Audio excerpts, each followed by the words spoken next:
Hi everybody, thanks for joining me today. I wanted to do a 1,000-mile review on the upgrades I did to my 2017 Santa Cruz Hightower.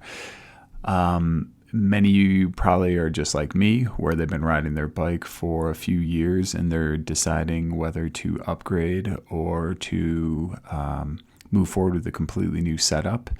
And I wanted to go into why I decided to do the upgrade instead of just shelling out money for a new frame, new system. The big issue for me was the new Santa Cruz, that glove box. I have some issues with it. I'm a bigger rider. I have a little bit of fear when they cut out the middle of main support, but that's neither here nor there.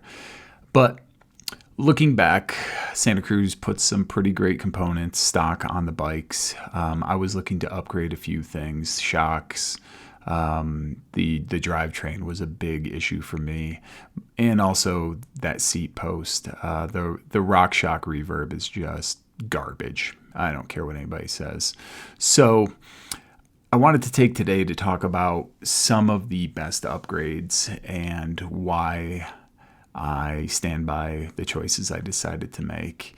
Like I had talked about, the seat post was a must, but the drivetrain, moving up to that Sram AXS Eagle 12-speed system was kind of a must for me.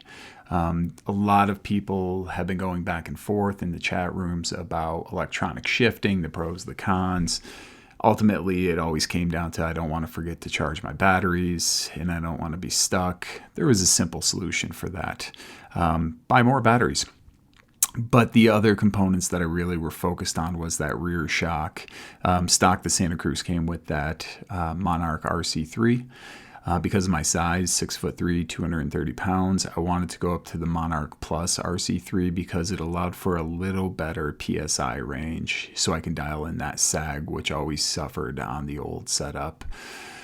The next thing that I was really looking at was getting a little more efficient with the shifting. Again, a California-made bike had a 34-tooth chainring on the front. I decided to do an upgrade to a 30-tooth race face, that Sync Direct mount system. And that 30-tooth just gives me a little better torque going up the hills, makes it a little bit easier. At first I thought I was cheating, but I realized most of my friends had done this similar upgrade, if not to a 28-tooth. But that 28-tooth just gave me too much pop, so I'm glad I stuck with the 30. The drivetrain was big.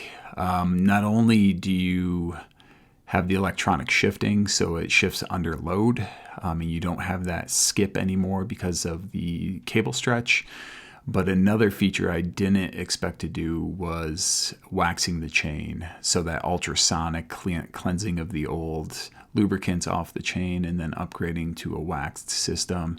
Not only does it stay cleaner, it's just more efficient all the way around. As you can see, that chain right now has about 200 miles on it, and it's almost spotless. So I throw it in the back of my truck. I don't have to worry about mucking up any of the clothing or my sleeping bags. All in all, the machine's a hill climber now. It's fast, it's efficient, it shifts well. I have zero regrets. That AXS SRAM system, the new Eagle SRAM system, is 100% hands down a must upgrade for anybody that isn't looking to commit to $10,000 for a new setup. I highly suggest it, and reach out with your comments. I'd love to hear what you think.